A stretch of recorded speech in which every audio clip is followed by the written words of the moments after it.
Aujourd'hui, je vous fais un petit commentaire bref sur la première lecture que je ne vous lis pas, et ensuite un commentaire aussi sur l'Évangile.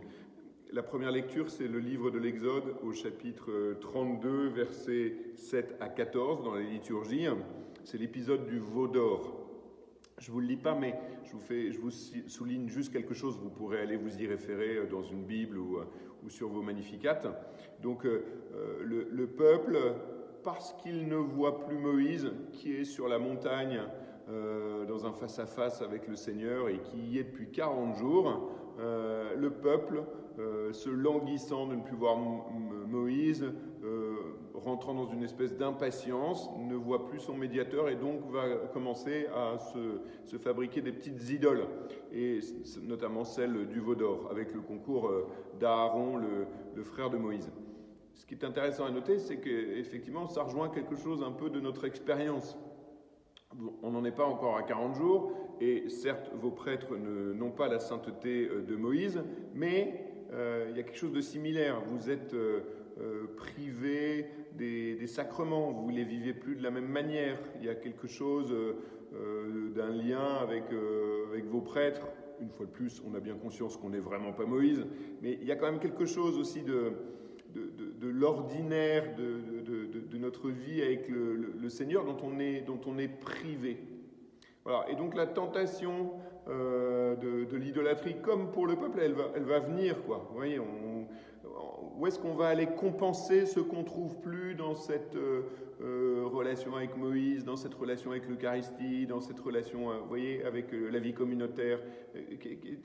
C'est quoi les petites compensations qui sont en train de se mettre en place et qui peu à peu en fait nous détournent de la relation au Dieu vivant? Et en fait, ce qui va guérir de cette tentation de l'idolâtrie, c'est que au chapitre 34, Moïse va redescendre de la montagne, on va à nouveau voir son visage et son visage va être rayonnant de gloire.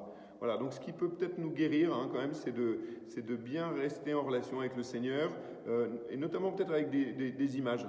C'est important de soutenir sa prière par une belle icône, un beau crucifix, un beau visage du Christ, de la Vierge Marie. Voilà, ça soutient réellement. Vous voyez, il y a des images qui nous guérissent de nos tentations de fabriquer des images. Surtout que là, on est tout le temps sur des écrans, donc ça peut être veau d'or au carré ou multiplié à l'infini. D'accord ? Donc, dans votre temps de prière, prenez bien une icône, une image, un crucifix. Et si vous n'en avez pas d'icône, si vous pouvez, vous l'imprimez sur une imprimante, ou alors à ce moment-là, sur votre écran de smartphone, vous mettez vraiment une jolie image, en coupant bien le bouton, en mettant bien sur mode avion, pour être sûr que votre prière va bien être une prière et qu'il n'y aura pas 15 000 notifications qui vont venir la perturber. Il y a déjà suffisamment à faire avec les distractions. Pour l'Évangile, je vous le lis. C'est l'Évangile selon Saint Jean, au chapitre 5, verset 31. Je ne vous lis pas tout, mais en tout cas une bonne partie. En ce temps-là, Jésus disait aux Juifs, « Si c'est moi qui me rends témoignage, mon témoignage n'est pas vrai. C'est un autre qui me rend témoignage, et je sais que le témoignage qu'il me rend est vrai. Vous avez envoyé une délégation auprès de Jean le Baptiste, et il a rendu témoignage à la vérité. Moi, ce n'est pas d'un homme que je reçois le témoignage, mais je parle ainsi pour que vous soyez sauvés. Jean était la lampe qui brûle et qui brille, et vous avez voulu vous réjouir un moment à sa lumière. Mais j'ai pour moi un témoignage plus grand que celui de Jean. Ce sont les œuvres du Père, les œuvres que le Père m'a donné d'accomplir. Les œuvres même que je fais témoignent que le Père m'a envoyé. Et le Père qui m'a envoyé, lui m'a rendu témoignage. Vous n'avez jamais entendu sa voix, vous n'avez jamais vu sa face, et vous ne laissez pas sa parole demeurer en vous, puisque vous ne croyez pas en celui que le Père a envoyé. Vous scrutez les Écritures parce que vous pensez y trouver la vie éternelle. Or, ce sont les Écritures qui me rendent témoignage, et vous ne voulez pas venir à moi pour avoir la vie. La gloire, je ne la reçois pas des hommes, d'ailleurs je vous connais, vous n'avez pas en vous l'amour de Dieu. Moi, je suis venu au nom de mon Père et vous ne me recevez pas, qu'un autre vienne en son nom propre, celui-là vous le recevrez. Comment pourriez-vous croire, vous qui recevez votre gloire les uns des autres et qui ne cherchez pas la gloire qui vient du Dieu unique? Vous avez vu que Jésus fait référence à 4 témoignages qui lui sont rendus. Premier témoignage, celui de Jean-Baptiste. Deuxième témoignage, celui que les œuvres que le Père lui a donné à accomplir, qui rendent témoignage à Jésus. Troisième témoignage, le Père. Le Père lui a rendu témoignage et lui rend témoignage. Quatrième témoignage, ce sont les Écritures qui lui rendent témoignage. Alors dans votre prière, je vous invite aujourd'hui à convoquer votre mémoire, à la fois votre mémoire biblique et puis aussi votre mémoire personnelle, pourquoi pas. Jésus dit que Jean-Baptiste lui a rendu témoignage. Eh bien, Seigneur, j'essaie de me souvenir, peut-être sans ouvrir ma Bible tout de suite, quels sont les gestes et les paroles par lesquels Jean-Baptiste a rendu témoignage à Jésus. Je t'en rends grâce pour ces gestes et ces paroles, et puis j'essaie de voir aussi tous les Jean-Baptistes que j'ai eus dans ma vie qui t'ont rendu témoignage et qui m'ont permis de m'approcher de toi. Et je te bénis pour eux, et je nourris ma prière de cette mémoire et de cette action de grâce. Deuxièmement, les œuvres que le Père m'a donné à accomplir me rendent témoignage, dit Jésus. Quelles sont les œuvres que le Père lui a donné à accomplir? Et j'essaie de voir dans l'Évangile, de faire mémoire de quelques-unes de ces œuvres que le Père a donné à accomplir à Jésus et qui rendent témoignage. Qu'est-ce que c'est? J'en sais rien, je prends quelques petites choses comme ça, c'est pour vous donner des pistes, hein, c'est pas pour faire le travail à votre place.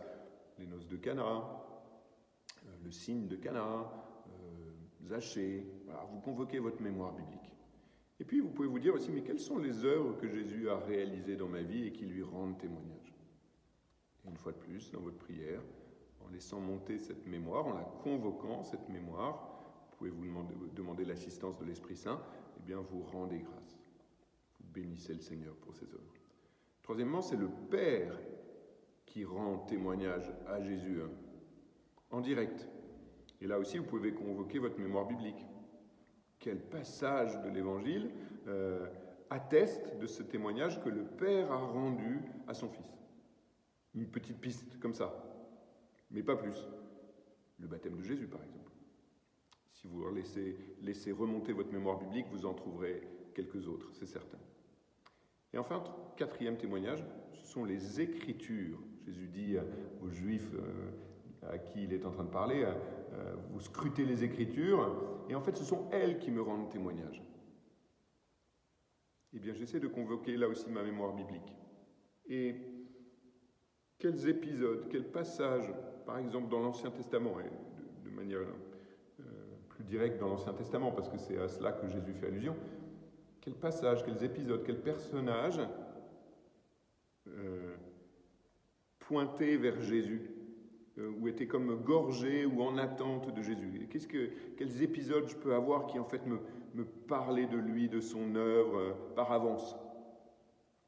Là, une petite piste aussi, j'en sais rien. Avec l'Exode, il y a peut-être des choses à trouver. Le passage à travers les eaux de la mer pour rentrer dans la terre promise. Il y a peut-être des petites évocations qui dessinent déjà un peu le portrait de Jésus.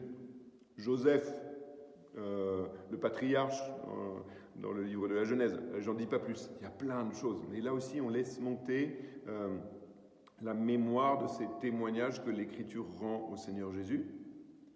Et puis, dans sa prière, on peut dire, Seigneur, vraiment, avec ces témoignages concordants que j'ai laissés remonter à ma mémoire,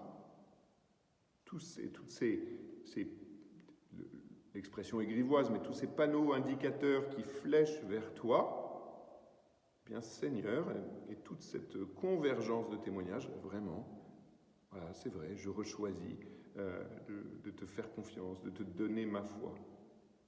Je te donne ma foi, j'ai foi en toi, Seigneur Jésus. Et cette foi n'est pas un chèque en blanc, elle s'appuie justement sur tous ces témoignages concordants que nous pouvons recevoir et qui font la force de notre foi. Et bien que cette foi soit fortifiée en ce jour pour vous permettre de tenir à l'intérieur de ce confinement et que le Seigneur vous bénisse et vous comble de sa grâce. À demain.